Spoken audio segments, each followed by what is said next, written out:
Hey YouTubers, it's Flyrodder Shawn of the Long Island Flyrodders. I'm on my way to fish Croton. It's a balmy 40 degrees and I pulled over at a rest stop on 684. I always pull over at the rest stops. If it was up to me, they'd have one every 10 miles, but this is the only one on my route. So here I am. It's not fancy like the ones on the big parkways with the 6 restaurants and an escalator and gift shops. This one's just small. Sometimes it's even locked up, and then they have a bunch of porta potties on the side, which I don't recommend. I will use a porta potty in emergency, but it's a step above going in the woods, I guess, but not by much. I don't really like going in the woods because you never know what you're going to get down there. Poison ivy, poison oak, ticks, nothing good. But anyway, I digress. I'm going to try the larger pools. I'm going to use something a little different. I was up here last week. Water was high. I'm expecting high water today. Didn't get anything. Nymphing, floating line. So today I'm thinking about trying a sink tip and a streamer, micro streamer, maybe even some nymphs. If that doesn't work, then I'm going to go to a floating line and a strike indicator, keeping my fly above the bottom because I lost half a dozen flies last time I was here and the water's too high to go out and get them. I know that old saying, you're only one split shot away from catching fish, but I'm tired of losing flies, so I'm going to try an alternative method and see if it works. In the winter, I'm just happy to be up here. You know, I never like it when I see somebody and they say, oh, it's just good to be out. It's not just good to be out, it's good to be out fishing. Because if I'm out hiking, I enjoy hiking, but it's not the same. When I'm carrying a fishing rod in my hand, my senses are on high alert. I don't know what it is, but if a fish rises behind me, even without a splash, I turn my head and I catch the rings. I just sense it. And that's always a better way to experience nature, I believe. So I digress. I'm going to turn this off and turn it back on when I get to the water. And hopefully I'll have something good to tell you. Ciao. All right, YouTubers, here I am at spot number 1. The water looks a little high. What do you think my chances are? I'm definitely not getting in this water unless you want to see me wash up in another state. All right, here goes nothing. All right, folks, me again.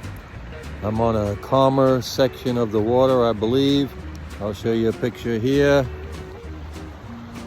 Okay, this looks a little better, but I'm not getting any bites. I'm still using a sink tip with about a 3-foot leader, a micro jig streamer, and a dropper, hair dropper.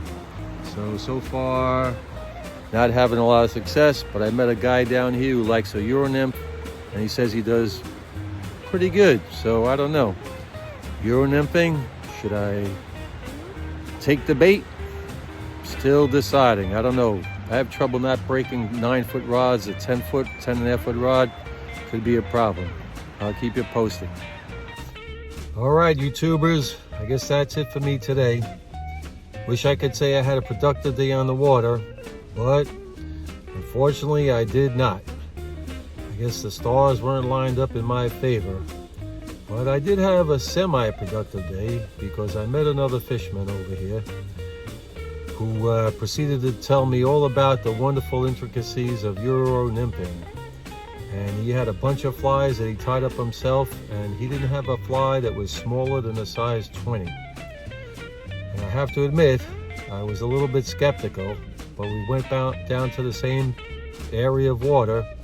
He fished a little bit below me, and I fished above, and I was using my rig with a sinking tip line, and then eventually I switched to a floating line.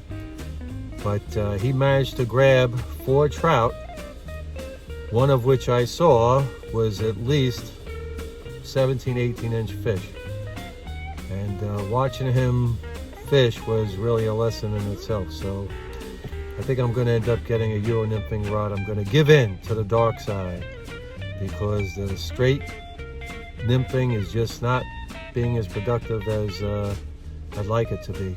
And I didn't think it would work at all, euro nipping in high water, but he really was doing it, and he was making it work. So there's a lesson there for me. I guess it wasn't a complete waste of my day, because now I learned something. That's my story, and I'm sticking to it, okay? Anyways, I'll be back here again, maybe next week, we'll see. The guy shared a lot of information with me about other spots and places to fish, and so I guess there was a little gift in that. Anyways, till next time, this is Flyrodder Shawn from the Long Island Flyrodders. And you can read my blog articles, if you like, on the liflyrodders.org website. Click on the current newsletter and you'll see I write an article every month. Tight lines and ciao from Shawn Flyrodder.